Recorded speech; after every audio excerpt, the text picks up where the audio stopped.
Welcome all dear SSC students into the bridge course day 24. See, from last 3-4 days or from last 3-4 videos we are learning the different kinds of phrases and expressions, means we are enriching our vocabulary. Today also we are going to enrich our vocabulary, but see, our learning outcome or our competency statement is read carefully and write correctly, means there will be alternatives, so you have to read out carefully and pick up the right alternative as an answer, so that sentence will be having the correct meaning, the full correct meaning. म्हणजे काय की शब्द उचलून लिहायचे आहेत. आपण व्होकॅब्युलरीज enrich करत आहोत. खूप काळजीपूर्वक वाचायचं मित्रांनो आणि योग्य तोच शब्द उचलायचा. म्हणजे काय की जेणेकरून त्या वाक्याला अर्थ प्राप्त होईल, अर्थपूर्ण वाक्य तयार होईल. आज आपण शिकत आहोत. So these are instructions for you. Read the activity carefully. नेमकी ॲक्टिव्हिटी काय करायची आहे? मॅच द पेअर्स की फिल इन द गॅप्स की काय की चूज द करेक्ट अल्टरनेटिव्ह, नक्की काय? सो इन्स्ट्रक्शन केअरफुली वाचणं खूप गरजेचं असतं. Try to guess the meaning in given context. आता प्रत्येक वेळेला आपण स्टोरी रीड करत असू किंवा फिक्शन किंवा नॉवेल किंवा ड्रामा, प्रत्येक वेळेला काय प्रत्येक शब्दासाठी काय डिक्शनरी शोधत बसायची का? तर नाही. आपल्याला कॉन्टेक्स्टनुसार तो शब्द किंवा त्याचा अर्थ गेस करता आला पाहिजे मित्रांनो. So this guessing habit should also be developed among you. Third one is choose the correct alternative and write. आणि आपण ॲक्टिव्हिटीजमधून करेक्ट अल्टरनेटिव्ह यूज करायला शिकणार आहोत. So let's move to the next slide. See, I am reading few words for you. These are the pairs. B,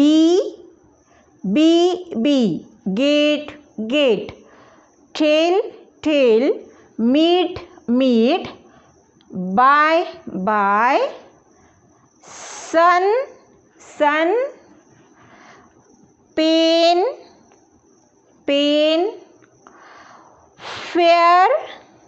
fair, no, hair, hill, some, eight. Okay? What did you feel?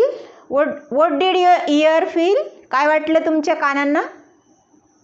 Yes. These words are having same pronunciation. You are right. Friends, though these words are having same pronunciation, these words are not having the same spelling and same meanings. Okay, let's learn these words in detail. These words are called homophones. Next slide. These words are called homophones. What do you mean by homophone? काय असतं बरं homophone? आजच्या व्हिडिओतनं आपण homophones शिकत आहोत. Homophones म्हणजे काय आणि ते कसे ओळखायचेत, कसे वापरायचेत. Homophones are the words having same sound but different spelling and different meaning.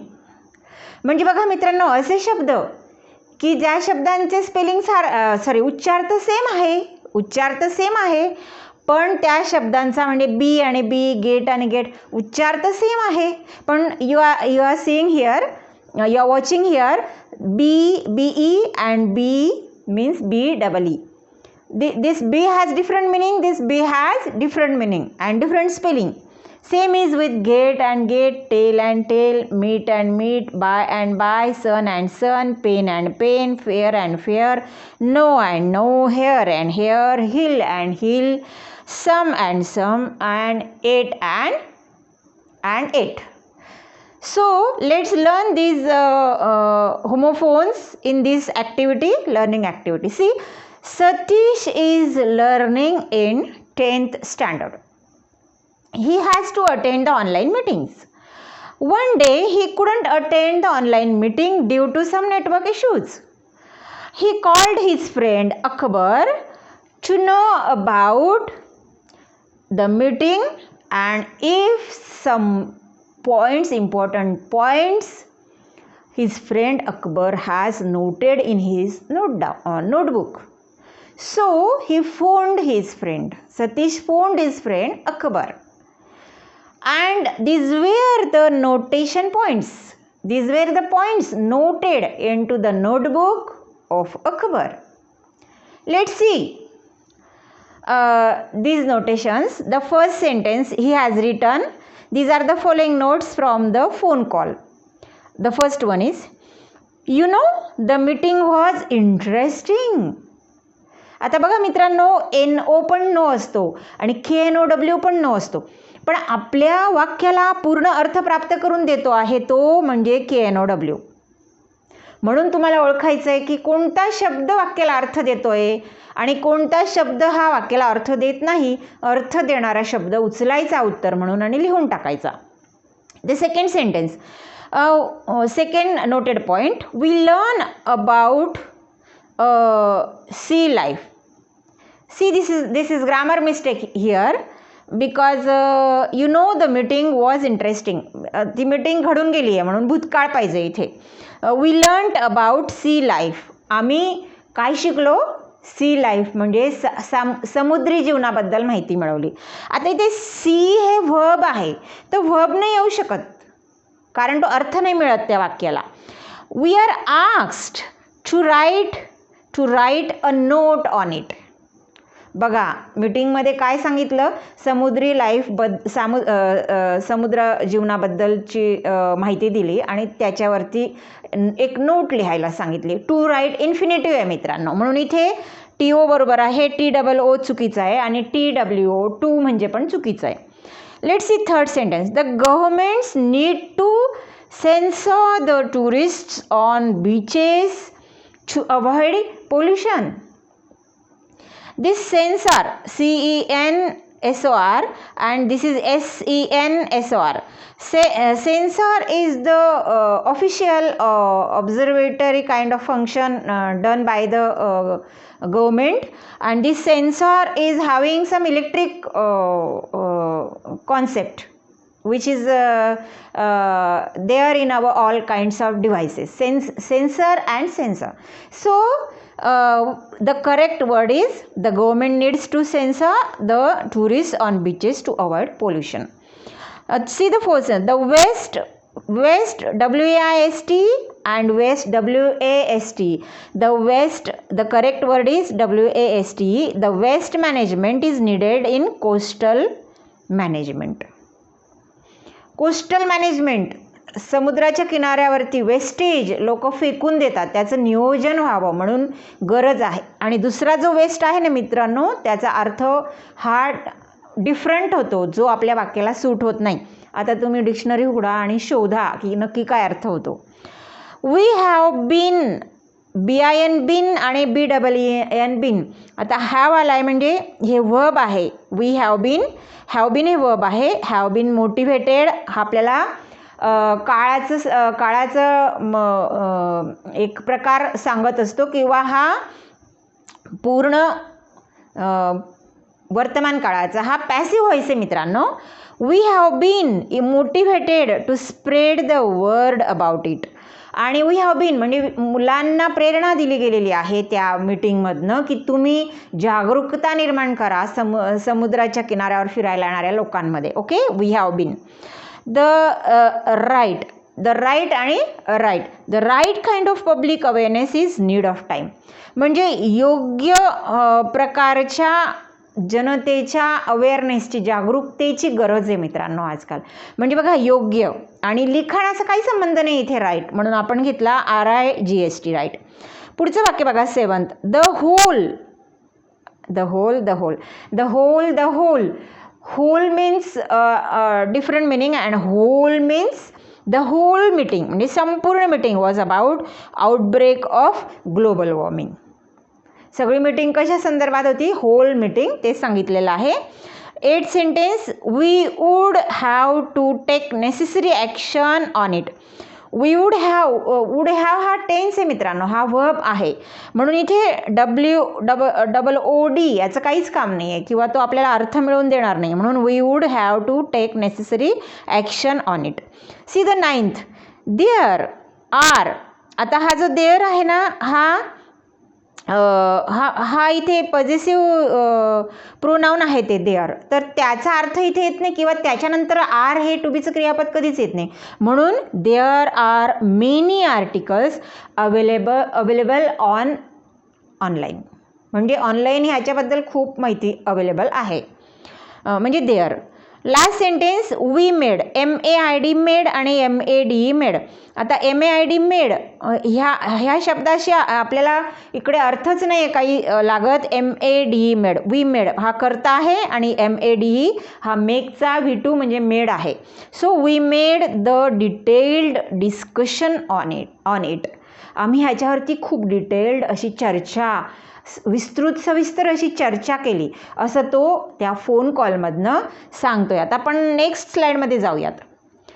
Use these following words carefully in given sentences. बघा, वन अँड ओन हे दोन्ही जे शब्द आहेत तुम्हाला प्रोनाउन्सिएशन सेम वाटत असेल, पण त्यांचा अर्थ वेगळा आहे आणि त्यांचा वाक्यामध्ये 2 वाक्य दिलेली आहेत.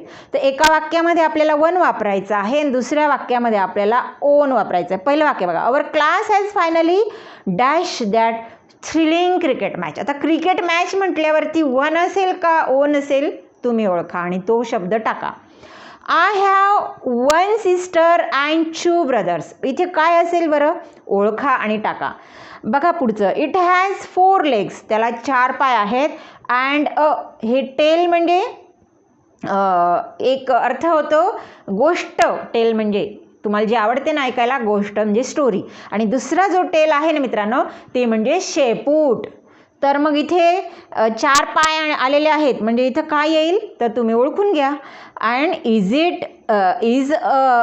It dash a type of story. Is a dash a type of story. इथे तुम्हाला काय वापरायचं आहे तुम्ही ओळखा. सेल, SAIL, सेल म्हणजे नौका वल्लवणे. ओके. आणि SALE सेल म्हणजे आपण जे जातो, तुम्हाला नेहमी जे आवडतं सेलमध्ये जायला आणि खरेदी करायला, तो सेल म्हणजे खरेदी विक्रीचा, होलसेल वगैरे म्हणतो ना आपण. तर पहिलं वाक्य, we can enjoy cheaper purchase if there is. आपल्याला स्वस्त प्राईस पडते कशामध्ये? Dash in that shop. तर कोणता सेल असेल ओळखा आणि लिहा.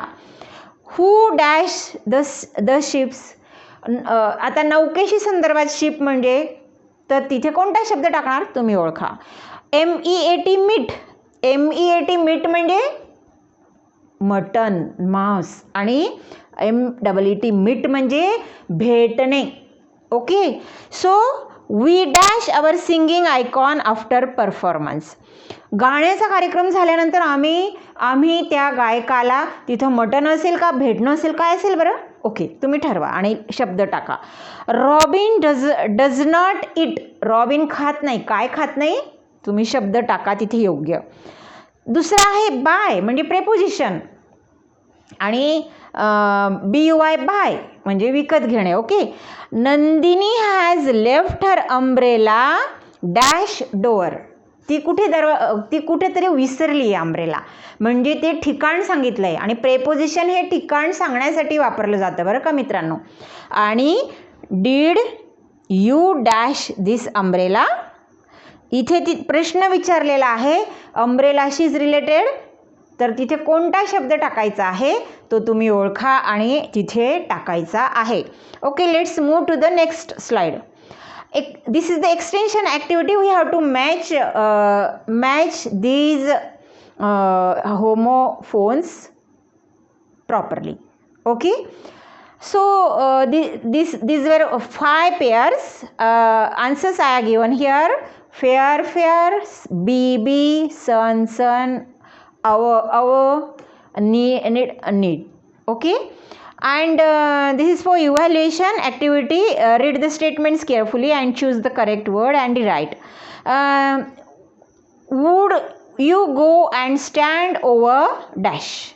Would you go and stand over? There येईल का, देअर येईल का, दे आर येईल? तुम्ही ठरवा आणि तिथे योग्य शब्द उचलून लिहा. दुसरं वाक्य, can I have another dash of piece?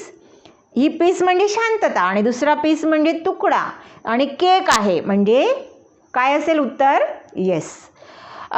Piece. He dash his scooter to college. इथे ROAD रोड म्हणजे रस्ता, पण इथे इथे जर करता आला ही तर त्याच्यानंतर क्रियापदच आलं पाहिजे मित्रांनो.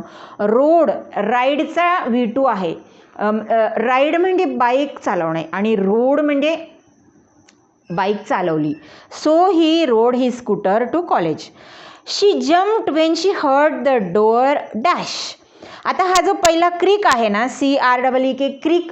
क्रिक म्हणजे आता जे पाणी असतं ते पाटासारखं चारीसारखं जायला अशी अरुंद वाट करून दिलेली असते, त्याला म्हणतात क्रिक. आणि दुसरा जो क्रिक आहे ना, CREAK, she jumped when she heard the door. जेव्हा आपण एखादा जुना राजवाड्याचा वगैरे दरवाजा उघडतो तेव्हा तो असा करा करा करा करा वाजतो, अगदी भूत आल्यासारखा वगैरे, त्याला म्हणता इंग्लिशमध्ये क्रिक म्हणजे CREAK, creak. Okay. The last, will you dash that boy? Will you dash that toy? इथे BY म्हणजे विकत घेणे आणि परत BY म्हणजे प्रेपोजिशन, जागा दाखवणारं. तर इथे आपण उत्तर लिहिणार will you buy that, BY buy that toy. तू ते खेळणं विकत घेणार का? Okay. So in the next video, in the next slide there is a homework for you friends.